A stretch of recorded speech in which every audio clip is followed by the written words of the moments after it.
The sun hung mercilessly in the sky, a blazing orb that parched the earth and wilted crops. In the village of Endabri, life revolved around the rhythm of the seasons, but this year, the rains had not come. Rivers dried to trickles, and the once lush fields of maize and millet now resembled a barren wasteland.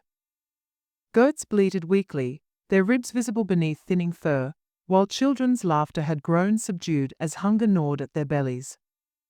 Among the villagers was a man named Kofi, known for his strength and calm demeanor. His wife, Ardia, was the heart of their family, tirelessly working to stretch what little food they had for their two children, Io and Nia. Yet even her unwavering optimism had begun to wane under the weight of their struggles. One evening, as they sat in their small hut, Kofi spoke of a dream he had. "In my dream, I saw a great baobab tree," he said. "Its shade brought relief from the sun, and its fruit fed the hungry. I believe it is a sign, Ardia." Ardia nodded slowly, her eyes searching his for certainty. The baobab was sacred in their culture, a symbol of life and resilience. Planting such a tree in a time of drought seemed like madness, but the dream gave Kofi hope. Together, they decided to act, for they could not let despair consume their family or their village. The next morning, Kofi and his children scoured the dry land for baobab seeds, setting in motion a journey that would change their lives forever. Kofi, Io, and Nia walked for miles in the blazing sun, their feet kicking up dust as they scoured the earth for baobab seeds. The villagers looked on skeptically, their eyes reflecting both pity and doubt. "They'll never find one," whispered an elder, shaking his head. But Kofi ignored the murmurs. He knew in his heart that the seed was out there, waiting for them. By midday, the family had reached the edge of the village, where the dry savanna stretched endlessly. It was Nia who spotted at first a single baobab seed nestled in the cracked soil beneath a scraggly bush. She cried out in excitement, and her family rushed to her side. Kofi knelt and picked up the seed, holding it reverently in his palm. It was small, but to them, it held the weight of hope. "This is it," Kofi said, his voice filled with conviction. "This is where our new beginning starts." Returning to the village, they chose a central spot to plant the seed. Ardia joined them, bringing a clay pot of water she had carefully rationed from their dwindling supply. As they dug into the hard soil, the villagers gathered to watch.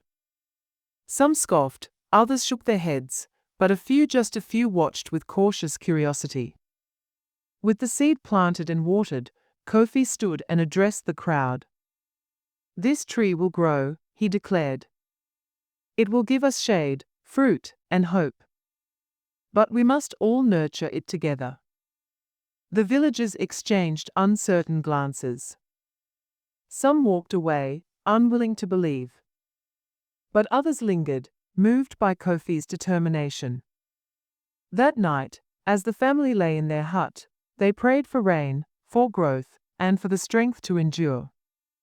Days turned into weeks, and the little patch of earth where the seed was planted became a sacred space for Kofi's family. Each morning, Io and Nia would carry a small calabash of water to pour onto the soil. The villagers began to notice their persistence, though many still doubted anything would come of it. One morning, as the sun rose over the horizon, Nia let out a shriek of delight. "Father! Mother! Come quickly!" she called. Kofi and Ardia rushed outside to find a tiny green sprout pushing through the dry soil. It was delicate and fragile, but it was alive. Tears welled up in Kofi's eyes as he knelt beside the sprout, his rough hands trembling. "It's a miracle," Ardia whispered, her voice choked with emotion. Word of the sprout spread through the village, and people began to gather around it. Even the elders, who had initially dismissed Kofi's efforts, came to see the tiny plant. It was a symbol of something they had not felt in a long time: hope. The baobab is growing because of your faith, an old woman said to Kofi. Perhaps there is still life left in this land. From that day forward, more villagers began to contribute. Some brought water, others cleared weeds, and a few shared encouraging words. Slowly, the sprout grew stronger, its tiny leaves unfurling to face the sun. For the first time in months, the village felt a spark of unity. But as the baobab began its journey to maturity, the family knew that challenges still lay ahead. They would need to protect the fragile plant from the elements, from animals, and from the creeping shadow of doubt that lingered in the hearts of many. The nights in Endabri were no longer peaceful. Hyenas roamed the outskirts of the village, their eerie laughter piercing the darkness. One such night, as the moon cast its pale glow over the baobab sprout, Kofi was awakened by the sound of rustling leaves. Grabbing his spear, he hurried outside, his heart pounding. Adia followed close behind, holding a torch. They found a goat pawing at the soil around the sprout, its hungry eyes fixed on the tiny plant. Kofi chased the animal away, but the incident left him shaken. "We need to protect it," Adia said, her face stern. "This tree is our future. We cannot let anything harm it." The next day, Kofi gathered wood and began constructing a small fence around the baobab. Io and Nia helped, their small hands carrying sticks and weaving them together. Some villagers offered their assistance, while others watched from a distance, still skeptical of the family's efforts. By evening, the fence was complete, encircling the sprout like a protective embrace.